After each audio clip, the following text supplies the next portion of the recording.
참으로 반갑습니다.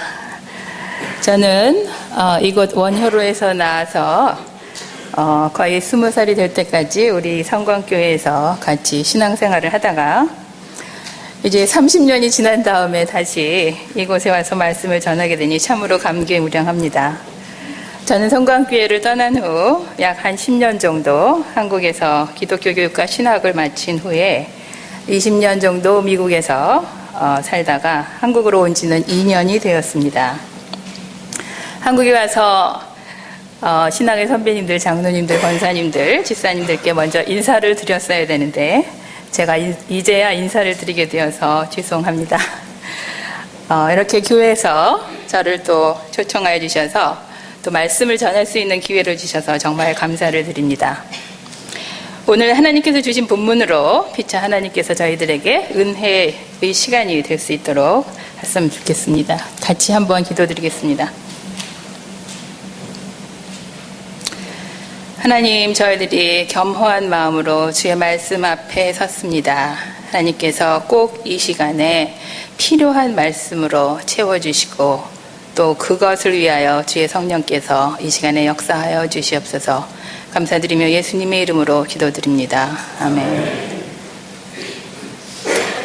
오늘 읽은 본문은 천국의 비유의 본문입니다. 보통 천국, 하늘나라라고 하면 우리가 죽은 다음에 가는 그 내세에 가는 어떤 그런 그 의미로 사용되고 있는데 성경에서는 꼭 그렇게 천국을 내세에 가는 그런 의미로 사용되지만 않습니다.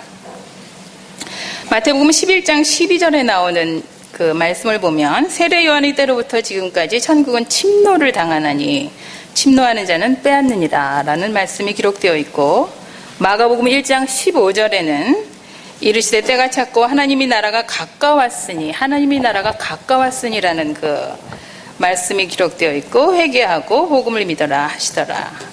또한 마태복음 12장 27절 28절에는 그러나 내가 하나님의 성령을 힘입어 귀신을 쫓아내는 것이면 하나님의 나라가 이미 너희에게 임하였느니라 라는 어떤 이런 그 성경 구절을 보면 꼭 천국이라는 하늘나라라는 그것이 내세에 가는 어떤 그러한 그 내용보다도 또 더 다른 내용으로 쓰여진 것들을 볼 수가 있습니다.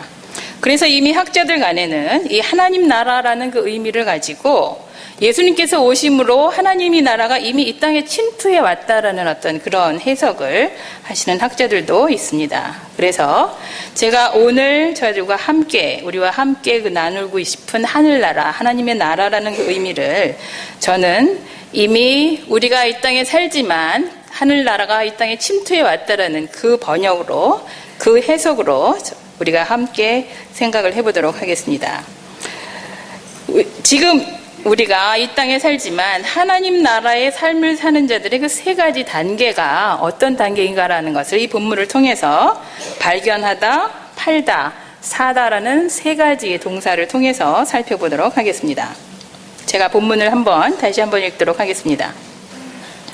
하나님의 나라는 마치 밭에 감추인 보화와 같으니 사람이 이를 발견한 후 숨겨두고 기뻐하며 돌아가서 자기의 소유를 다 팔아 그 밭을 사느니라. 여기 첫 번째로 발견하다라는 그 감추인 보화를 발견하다라는 그 동사가 나옵니다. 여기에서 보화를 감추인 보화라고 적어져 있습니다. 왜 보화를 감추어졌다라고 기록이 되었을까요? 이 말은 하나님의 진리는 아무나 깨달을 수 없는 그런 진리다라는 그런 의미입니다. 생각해 보십시오. 우리가 보통 사람들이 이제 창세기로부터 요한계시록까지 읽는다고 이제 생각을 해 봅시다.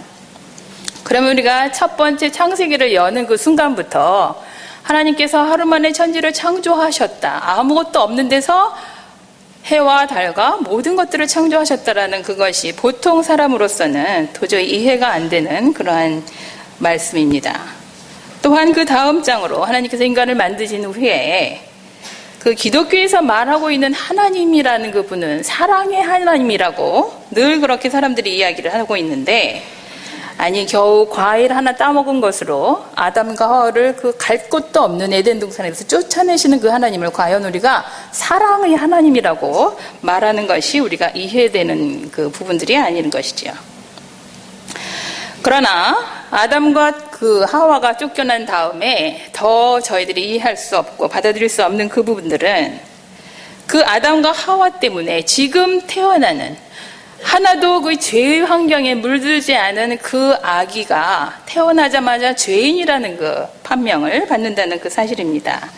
아무런 죄도 짓지 않았지만 아담이 지었던 그 원죄 때문에 그는 죄인이라고 판명이 된다는 그러한 것입니다. 요한복음 3장 16절 우리가 잘 아는 본문에도 하나님께서는 그래도 우리를 죄인을 사랑하셔서 그의 아들을 하나밖에 없는 아들을 이 땅에 보내셔서 그것도 동정녀를 통해서 우리를 구원하시기 위해 십자가에 달려 돌아가셨다라는 그 기록도 보통 사람으로서는 이해가 되지 않는 그러한 일들이지요. 예수님께서 돌아가신 것은 약 2000년 전에 십자가에 돌아가시는 것으로 저희들이 알고 있는데 그 2000년 전에 돌아가셨던 그 예수가 지금 살고 있는 나와 무슨 관계가 있느냐. 그래서 그 예수를 믿으면 구원을 얻는다는 그 말이 도무지 이해가 되지 않는 그러한 일들인 것이죠. 또다시 기독교에서 말하는 예수 그리스도는 사람으로 이 땅에 태어났는데 사람이면 누구나 다 죽는데 예수는 또 그 죽은 자 가운데서 다시 살아나셔서 구름을 타고 하늘에 오르셔서 이제 다시 한번 오신다는 그러한 이야기 등등은 우리 보통 사람으로서는 도무지 이해가 되지 않고 받아들여질 수 없는 그러한 일들입니다. 참으로 앞뒤가 맞지 않고 이해되지 않는 그런 부분들이 사실은 우리가 매일매일 고백하고 있는 그 사도신경에 기록되어 있는 그런 것이지요. 그래서 좀 더 깊이 생각하는 사람들은 그러한 것을 믿고 고백하는 그 사람들을 향하여 참으로 한심한 사람들이라고까지 이야기를 합니다. 어떻게 보면 그분들이 믿지 못하는 그런 것들은 당연한 것이지요. 그 보화는 감추어졌기 때문입니다.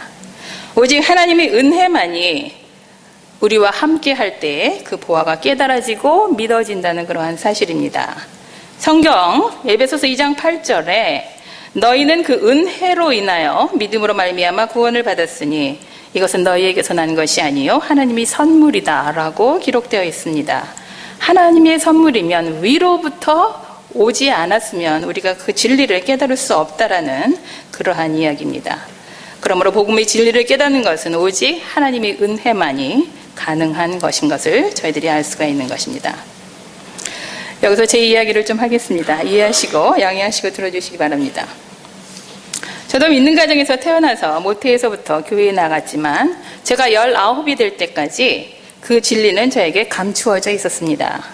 초등학교 시절에는 저희 어머니께서 저를 그 없는 그 살림에 열심을 내셔서 저를 사립학교에 보내주셨습니다. 그래서 제 주위에는 아주 잘 사는 친구들이 많이 있었습니다. 그래서 그때 초등학교 다닐 때에 저의 인생의 계획은 아주 잘 사는 것이었습니다.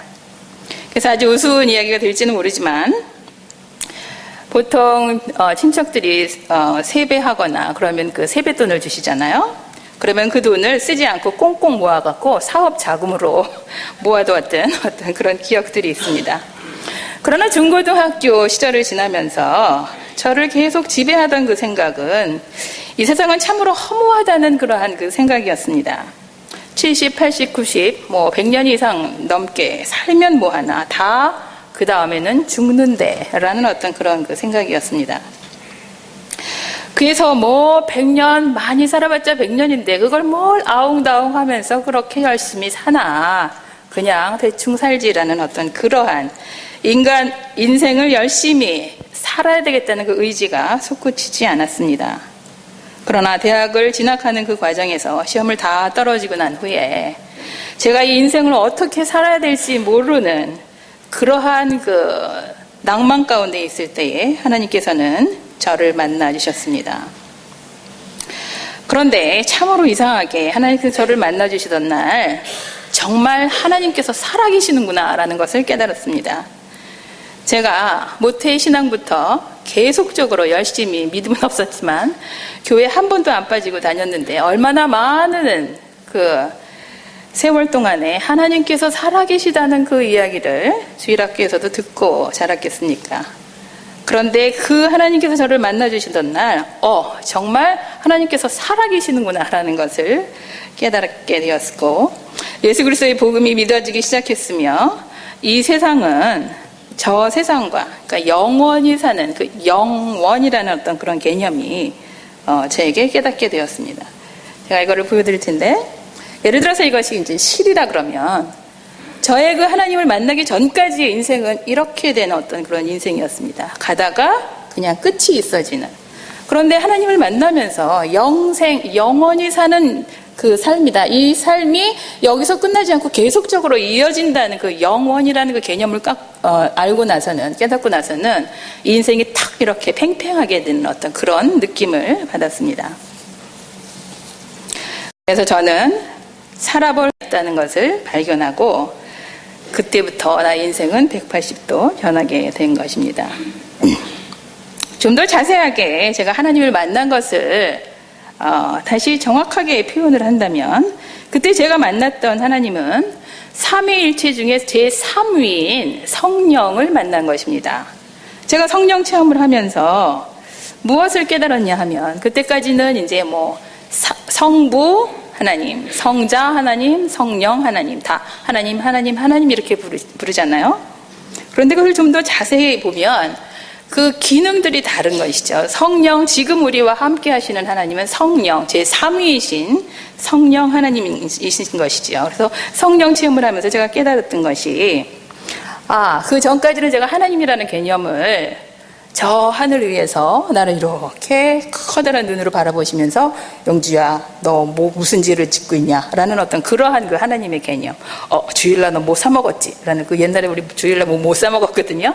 뭐 사먹었지? 라는 어떤 그러한 그 하나님의 개념을 갖고 있었는데, 제가 성령님을 체험하게 되면서 24시간 저와 함께 하시며 저에게 위로를 주시고 저를 조언하시며 저에게를 인도해 주시는 그 제3위이신 성령을 체험하면서 제가 하나님이 나의 삶과 이렇게 밀접하게 관계를 하시는 그런 분이신가 라는 것을 제가 깨닫게 되었던 것입니다.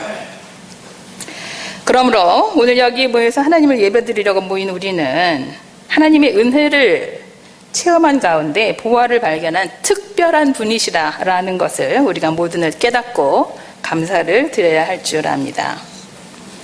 두 번째 동사는 팔다라는 그 단어입니다. 자기의 소유를 다 팔아라는 그 문구가 나오게 됩니다. 여기에서 하나님 나라의 삶을 사는 두 번째 단계는 팔다라는 그 앞에 다 팔다라는 그것으로 한번 생각을 해보겠습니다. 자, 그럼 여기에서 왜 그 진리를 갖기 위해서는 자기의 소유를 다 팔아야 되는 것일까요? 그 다라는 그 의미는 영어의 all, everything, 몽땅 다라는 어떤 그런 그 의미가 되죠. 만약 밭이 얼마가 될지는 모르지만 그 밭을 살 만한 돈만 있으면 굳이 자기가 가진 소유를 다 팔아야 될 필요가 있겠습니까? 그렇지 않습니다. 만약에 그렇다면 그 밭이 얼마인데 라는 어떤 그런 그 조건이 주어진다면 이 본문은 이렇게 바뀌지 않았을까 생각이 됩니다. 그 사람은 그 밭을 사기 위해서 모자라는 돈을 채우려고 그의 소유 중 얼마를 팔아야 했다라고 기록이 되어 있어야 되겠습니다. 그러나 이 본문은 그렇게 되어 있지 않고 다 팔았다라고 기록이 되어 있습니다. 이것을 다른 말로 하면 이제는 삶의 축이, 우리 인생의 축이 나 중심에서 하나님 중심으로 바뀌어야 된다는 그러한 것을 말하고 있는 것입니다. 바람 불어도 좋아라는 그 책을 쓰신 김병년 목사님께서는 2005년 8월에 그 세 번째 아이를 낳고 그 아내 되시는 그 사모님께서 그 뇌경색으로 쓰러지셨습니다. 그래서 그 목사님과 그 세 자녀가 어머니 또 아내를 돌보시면서 그 어려운 그 모든 고통을 감수해내시면서 하나님을 대면하고 그 삶의 본질을 그 성찰한 그 책인데요. 그 책에서 그분은 이렇게 이야기를 하고 있습니다. 바람이 불어왔다. 그리고 그 바람 때문에 중심이 이동했다. 나에게서 하나님에게로. 우리에게서 그분에게로, 바로 이러한 것을 말하고 있는 것입니다. 우리의 인생과 우리의 방향과 목적이 바뀌어지는 것을 말하는 것이지요. 제가 대학원을 다녔을 때에 한 친구가 있었습니다. 그분은 중국 여자와 결혼을 한 그런 분이었습니다. 아주 체구도 좋고 핸섬하게 생기시고 그런 분인데, 그 부인을 중국 사람으로 얻으셨어요. 미국에서 그 중국 사람은 차이니즈 그래서 별로 이렇게 안 좋은 어떤 그런 그 뉘앙스가 있는데, 그래서 중국 사람들을 별로 좋아하지 않는 그런 경향이 있는데 중국 여자를 얻어서 결혼을 하셨습니다. 그래서 제가 이렇게 잘생기고 핸섬했는데 왜 이렇게 중국 여자를 얻었을까 궁금했었는데, 같이 한번 밥을 먹을 기회가 있어서 제가 여쭤봤습니다. 왜 중국 여자랑 결혼했니? 라고 제가 물었습니다. 그랬더니 그분이 대답하시기를, 내가 이 신학교를 마치면 중국에 선교하러 갈 계획이 있어서 중국 여자를 부인으로 두면 중국 선교를 더 잘할 수 있을 것 같아서 중국 사람과 결혼했어요 라고 대답을 하셨습니다. 저는 그 말을 들으면서 참으로 멋지게 이 삶에서 하나님의 나라를 누리면서 사는 사람이구나 라는 어떤 그런 생각을 한 적이 있습니다. 우리는 인생의 모든 초점을 하나님 중심으로, 우리가 무엇을 하든지, 직장을 다녀도 공부를 해도 목사님이 돼도 엄마가 돼도 아빠가 돼도 사업을 해도 무엇을 해도 어떻게 하면 하나님 나라를 확장해 나가는 어떤 그런 우리가 될 수 있을까라는 것들을 고민하며 살아가는 것이지요. 또 한 가지 여기서 살펴볼 말씀은 자기의 사유를 다 팔아야 된다라는 그 말씀에서 우리는 하나님의 성품의 공평성을 깨달아 알 수가 있습니다. 그 밭을 사는 사람이 만약에 예를 들어서 돈이 많은 사람에 국한되어 있다면 하나님께서는 공평하게 우리들에게 기회를 주시지 않는 것이지요. 그러나 그 성경에서는 그 밭이 얼마이다라는 것들에 초점을 맞추지 않았습니다. 돈이 많은 사람이든지 돈이 없는 사람이든지 상관이 없이 자기가 갖고 있는 모든 것들을 파는, 자기가 갖고 있는 모든 것들을 포기하는 그 자들에게는 그 보화가 묻혀있는 밭을 살 수 있는 특권이 누구에게나 주어졌다는 하나님의 공평성입니다. 하나님께서 공평하신 분이시라는 것은 성경 여러 곳에서 나와 있습니다. 우리가 잘 알고 있는 달란트, 마태복음 25장의 달란트 비유에서도 그 1달란트, 2달란트, 5달란트 받은 그 비유가 나옵니다. 여기서 중요한 것은 하나님께서 우리 인간에게 0달란트, 0달란트, 0달란트, 아무 달란트도 안 주었다는, 안 준 사람은 없다라는 것이지요. 보통은 우리가 저 사람은 2달란트 받았고 저 사람은 5달란트 받고 왜 이렇게 차이가 나나 라고 생각하는데, 결코 하나님의 그 평가에서는 그렇지 않습니다. 2달란트 받고 2달란트를 남겨온 자에게도 하나님께서는 칭찬을 하셨습니다. 또 5달란트를 받고 5달란트를 남겨온 그 분에게도 착하고 충성된 종이라고 똑같이 칭찬을 하신 것을 볼 수가 있습니다. 그러나 1달란트를 잃어버릴까봐 묻어두고 온 그 사람에게는 하나님께서 굉장한 야단을 치셨죠. 그것은 왜입니까? 만약에 1달란트를 가지고 뭔가 해보려고 하다가 사업에 다 실패하고 다 날렸다고 하나님한테 와서 하나님 나 이래서 최선을 다했는데 내가 하나도 못 갖고 오셨습니다. 그러면 아마 제가 생각할 때는 똑같이 칭찬을 받았다고 생각됩니다. 하나님의 기준은 최선을 다하느냐, 내가 최선을 다하느냐, 그런 것에 있는 것을 우리가 볼 수가 있습니다. 마태복음 20장에 우리가 포도원에서 일하는 비유에서도 하나님께서 공평하시다라는 것을 볼 수가 있습니다. 아침에 와서 8시간 일한 그 사람에게도 1데나리온, 그리고 3시에 와서 끝나기 1시간 전에 와서 일하고 가는 사람에게도 1데나리온을 주셨습니다. 자, 그것은 무슨 이야기입니까? 내가 최선을 다하였냐라는 어떤 그런 의미입니다. 성경에 보면 그 1데나리온이라는 것은 하루 동안 먹을 수 있는 그런 그 양의 돈이라고 기록이 되어 있습니다. 그러니까 하나님께서는 어느 누구도 이 세상에 이 우주에 있는 아무도 먹을 것이 없어서 죽어가는 그러한 사람을 원치 않는다는 것이죠. 그래서 누구에게나 다 한 데나리온은 다 돌아가야 된다라고 생각하고 계시는 하나님의 공평성을 저희들은 이 본문을 통해서 알 수 있게 되는 것입니다. 우리 사회가 불공평으로 물들고 있는 것은 하나님께서 우리에게 원하시는 청지기의 직분을 우리가 바로 감당하지 못하고 있는 것입니다. 우주의 주이시는 하나님의 것을 주인 뜻대로 우리가 사용할 때에, 공평하게 나누어 가질 때에 우리는 모든 사람들이 누릴 수 있는 똑같은 양을 가질 수가 있는데, 그것을 우리가 우리의 것인 양 쥐고 놓지 않는 데서 우리 사회의 문제는 생기게 되는 것입니다. 세 번째, 사다라는 동사를 살펴보도록 하겠습니다. 자기의 소유를 다 판 사람은 그 밭을 사게 됩니다. 여기서 그 밭을 사는 사람은 어떤 사람일까요? 그 밭의 진가를 아는, 가치를 아는 사람이겠지요. 내 소유를 다 팔아서라도 그 밭을 사면 그것이 더 가치가 있다고 생각하는 사람은 그 밭을 용기 있게 살 것입니다. 여러분들이 자녀도 키우고 또 교육도 많이 해보시면 그것을 이제 우리가 알 수가 있지요. 3살짜리 어린이와 9살짜리 어린이가 있었습니다. 그래서 엄마가 얘네들 다 이리 와봐 불러 모은 다음에 이쪽에는 1,000원짜리 5개를 놓고 이쪽에는 10,000원짜리 하나를 놓습니다. 막내에게 먼저 묻습니다. 얘, 너 둘 중에 하나만 가져 라고 하면 막내가 신나갖고 뭐를 줄까요? 5개가 있는 5,000원을 줍니다.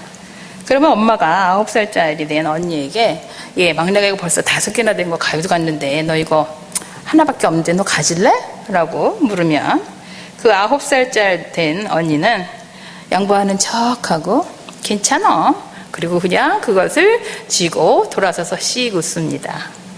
왜 그럴까요? 가치를 알기 때문입니다. 한 장이지만 1,000원짜리 5개로 살 수 있는 2배의 것을 살 수 있는 그 가치가 있다라는 것을 한 9살짜리 어린이는 서슴없이 그 한 장짜리에 손을 쥘 수가 있는 것이지요. 여기에 이 사다라는 그 동사는 영어로 그 purchase라는 그 동사인데, 이 단어를 그 프라임 영어 사전에서 찾아보면 7번째 그 뜻에 꽉 붙들기라는 어떤 그런 그 내용이 나옵니다. 보화를 자기 것으로 꽉 붙들고 있어야 된다는 것입니다. 다른 사람들에게 뺏길 기회를 주지 않고 내가 꽉 붙들고 있다라는 그 의미가 purchase라는 어떤 그런 그 단어에 포함된 의미입니다.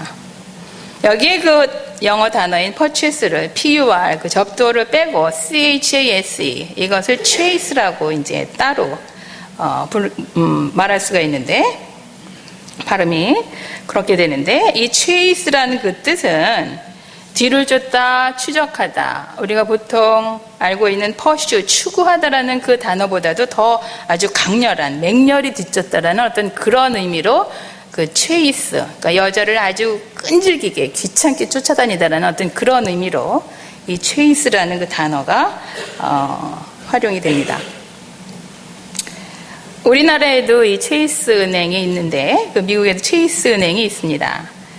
그 JP 그 몰간 재단에 그 거슬러 올라가면 그 록펠러 재단의 은행인데, 처음에 뉴욕에서 시작해서 이제는 미국 전역 그리고 세계에도 뻗쳐나가는 그런 그 은행이지요.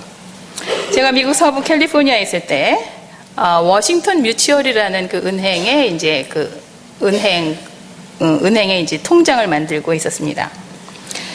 그 은행은 굉장히 소비자들에게 아주 잘 해주고 후하게 잘 하는 어떤 그런 은행으로 소문이 난 그런 은행인데, 한 6, 7년 전에 이 체이스 은행으로 넘어가고 말았습니다. 그 은행이 우리 지역으로 왔을 때에 저는 이제 그 워싱턴 뮤추얼 은행을 이제 없애버리고 다른 은행에다가 통장을 만들었습니다. 그런데 그 체이스 은행이 왜 그렇게 번창하게 되었나라는 것을 제가 그 실감을 한 적이 있습니다. 그 은행이 우리 지역으로 온 후에 저에게는 체이스 뱅크에서 편지가 한 장 날라왔습니다. 너가 우리 은행에 그 통장을 만들면 20불을 주겠다는 쿠폰과 함께 날라왔습니다. 그래서 저는 뭐 은행 하나면 됐지 뭐 이렇게 2개씩 만들 필요가 있나 그러고 이제 안 만들었습니다. 그런데 거의 뭐 한 달 반, 2달 만에 계속 날라오는 것이죠. 그 20불 되는 그 쿠폰과 함께. 그래서 저는 굳세게 1년 동안 안 만들었습니다. 그런데 1년 후에는 다시 또 그 체이스 은행에서 편지와 함께 이런 내용의 글이 적혀 있었습니다. 네가 만약에 우리 은행에서 통장을 만들어서 석 달을 유지하고 쓰면 이 100불짜리 쿠폰을 주겠다.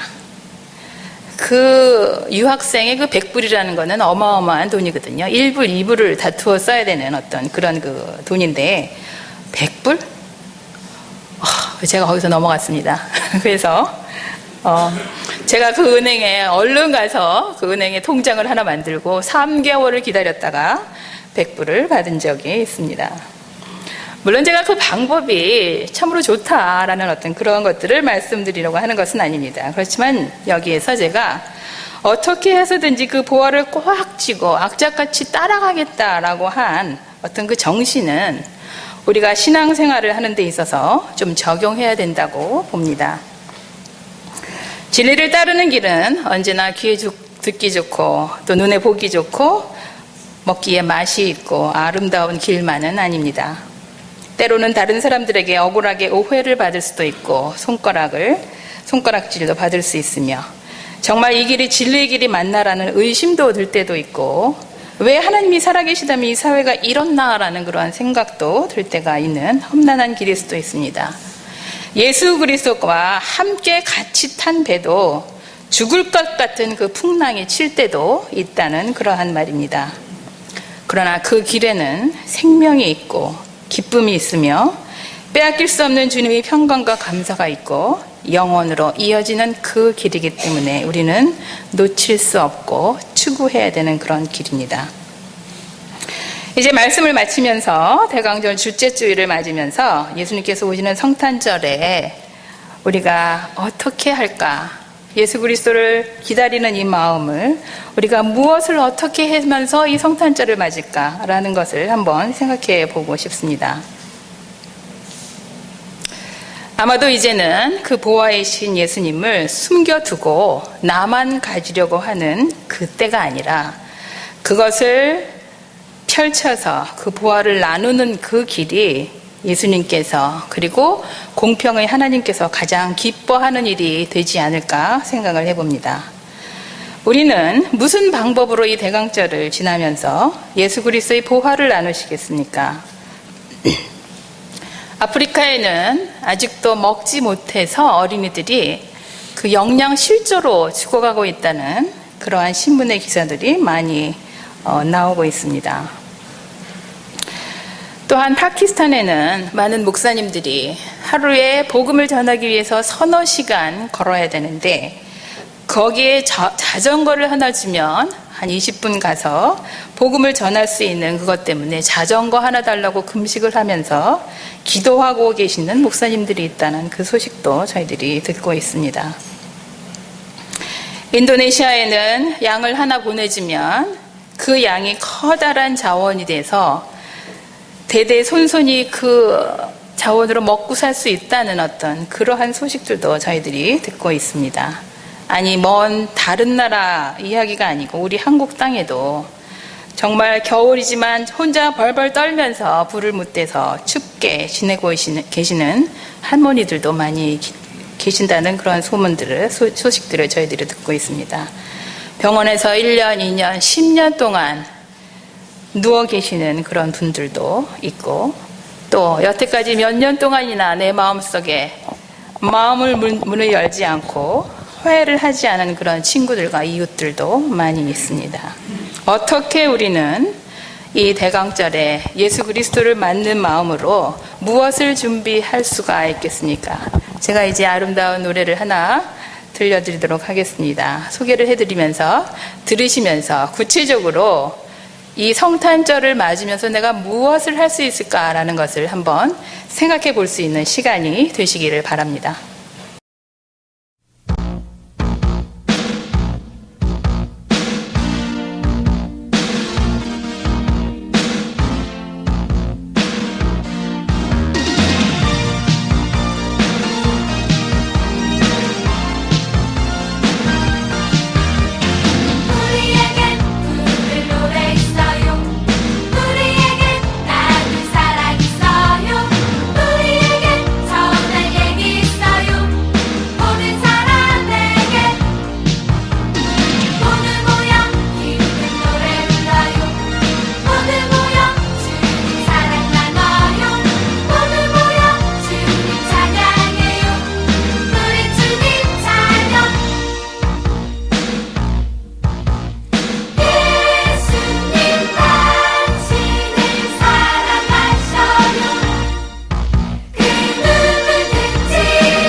이제는 숨겨둘 때가 아닙니다.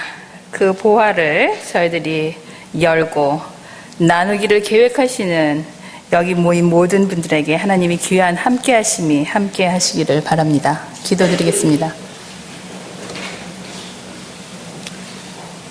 하나님, 주님의 보화를 저희들이 나눌 수 있는 뜻깊은 2013년 성탄절이 될 수 있도록 도와주시옵소서. 감사드리며 예수님 이름으로 기도드립니다. 아멘.